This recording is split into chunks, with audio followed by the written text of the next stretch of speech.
It's harder to parent equally when you can't feed your child. When my wife and I put a bottle of baby formula to our son's lips for the first time, it felt like a great defeat. My wife had been struggling day and night to get her breast milk flowing. While we supplemented with formula in the first few days, we hoped it would be a rare occurrence. We turned our house into a milk-making laboratory and invited in consultants who showed us how to encourage our son's sucking with a strange contraption that involved tubes and a syringe. When my wife wasn't trying to feed the baby, she was hooked up to a pumping machine. We were all miserable, and at a certain point it became clear that the breast milk would not be enough.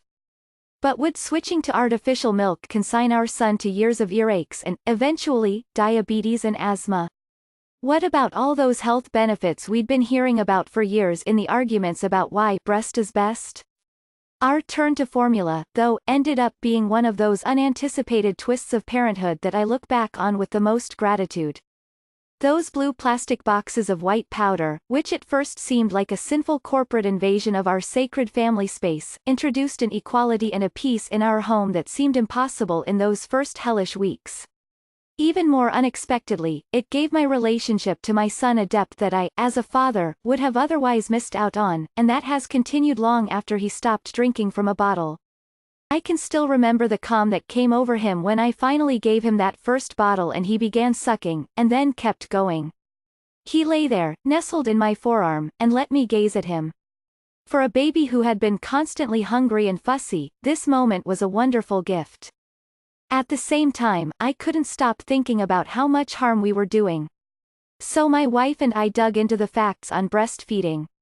I was shocked by how little scientific consensus there was to support my assumption that breast milk was some sort of miracle health tonic. When a team of scientists reviewed the hundreds of studies that have been done on breastfeeding for the Department of Health and Human Services in 2007, they found some evidence suggesting that breastfed babies were slightly more resistant to ear infections, stomach flu and a few other illnesses during their first year. For the longer term, researchers have found a correlation between formula and an increased incidence of diabetes and obesity, but many argue that the connection is almost impossible to tease apart from the broader socioeconomic environment a baby is raised in. Whatever the scientific reality, and by this point I was not an unbiased reader, the research put my anxieties to rest enough that I could start to appreciate what the formula was doing for my relationship with my son. I had heard about the shot of endorphins that mothers got during feeding.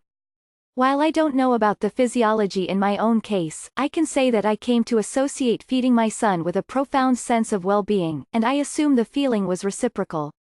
Now that I had tasted this, it seemed a little unfair that only my wife would have gotten to enjoy it. As the weeks went by, I noticed a subtler but deeper change in my relationship to my son. Now when my son cried in the night, or out in public, I instinctively started toward him. Before this, my wife had been the first responder because we assumed that he probably needed to be fed. Now, I was just as capable of feeding him as she was. This meant that I not only fed him, but learned about all the times when he wasn't actually hungry but needed a burp or a clean diaper, or something else that we couldn't figure out, but that was part of the essential mystery of parenting. I came to understand his rhythms and needs. This gave me a sense of agency and confidence as a parent that I became particularly aware of when friends, who were fathers of breastfed children, looked nervously to their wives when their children cried. I noticed how the inability to supply milk gave many men a sense that they were also less capable of doing other parenting tasks that have nothing to do with milk. I'm thinking of you, guy at the airport who was scanning his phone while his wife chased after their toddler during the entire flight delay. Of course, many breastfeeding women also pump, so their husbands or other caregivers can offer the baby a bottle. But the demands of pumping make it hard to divide responsibilities equally. I don't want to make it sound as though being available for every feeding was all sunshine and cherries. I suddenly had to wake up a lot in the middle of the night. The baby formula, though, meant that my son was no longer so hungry, and so he was sleeping for longer stretches, making fewer night calls.